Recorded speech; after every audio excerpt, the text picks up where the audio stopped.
and buried in the 1950s.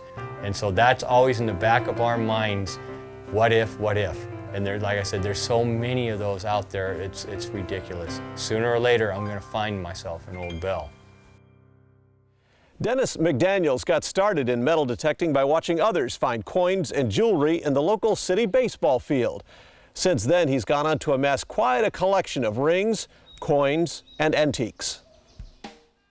I was playing in the outfield on a slow pitch league, and the field that we were playing in was a very large field, and there were some people out metal detecting out past me, and I got fascinated watching them trying to play the game at the same time. And after the game, I walked over to one of the gentlemen that was detecting and watched him metal detect for a while and watched him dig up a couple coins, a ring, and then he showed me some of the other items he had found, and I got sort of excited about that and went out and bought a little $90 inexpensive metal detector and found a few neat things and sort of got bit by the bug for metal detecting. I went up to White's. I bought their very best metal detector. I've been hooked ever since. It's a fascinating hobby.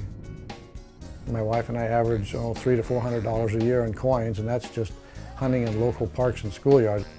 Picnics are real good. They're out there playing frisbees and throwing things, and the rings can slip off their fingers and watches can slip off. This is just some of the rings that we've located over the years, and when a customer comes into my shop to look at metal detectors and they see this display of rings, this almost is a surefire sale item right here. They look at this and are amazed by the amount of rings that one can find. And on occasion, I have come back home with 4 to 5 rings in one day. It doesn't happen too often, but it's exciting when it does.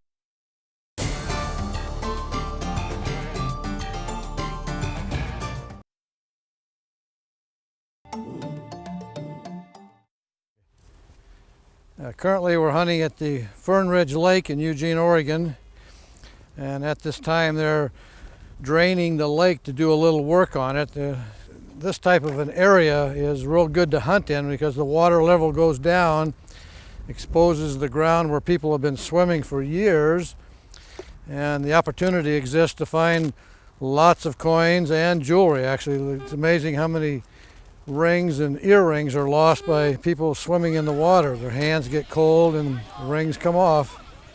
This park has been pretty productive over the years, especially in this little pond area here. A lot of people sit here with their children and play, and we're getting a reading here, indicates that it's a quarter. Okay, we've got it in the sand scoop here.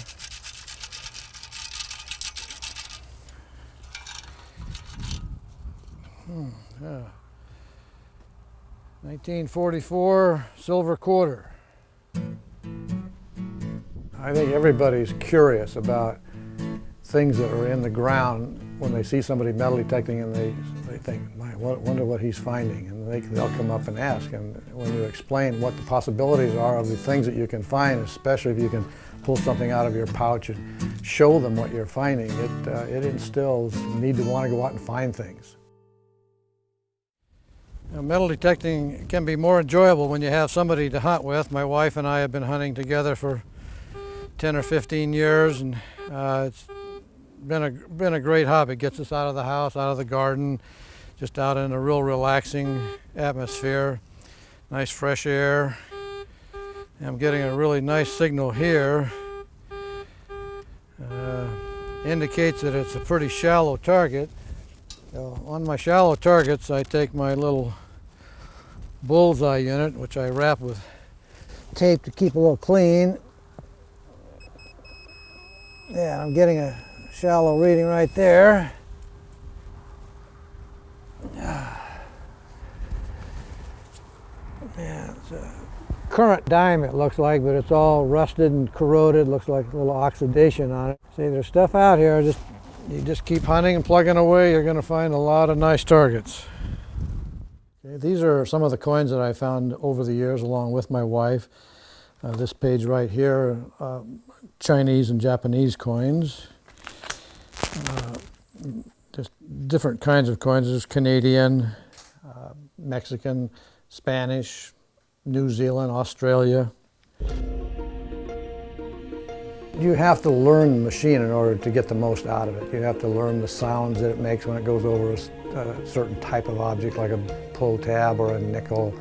They sort of have their own little signature. Everything is dependent on the size of the target also. You get a small target of one type of metal opposed to the same size of metal but bigger. It's all going to give you different signals. In my years of hunting, I've had pretty good success hunting in volleyball courts. People are diving. If they have shorts on with money in their pockets, it sort of falls out pretty easily. I'm getting a good reading right here. It says a penny about an inch and a half deep. So I'll just use the bullseye here to pinpoint. Again, this is indispensable for finding this kind of a shallow target. Yeah, I got the pinpointer right there.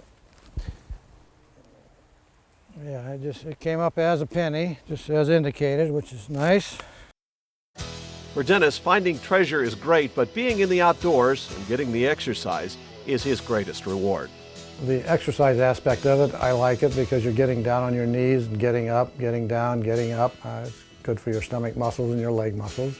I'm in pretty good shape myself, but this is helping me stay that way. Thanks for joining us for this episode of Treasure Hunting America. Be with us next time as we explore more stories of everyday treasure hunters around the country. Until next time, I'm Mark Hendricks. Happy hunting! Treasure Hunting America is sponsored by White's Electronics, manufacturers of the world's finest metal detectors. For over 50 years, White's has been building metal detectors in the USA for treasure hunters around the world. For more information, visit their website or call the number on your screen.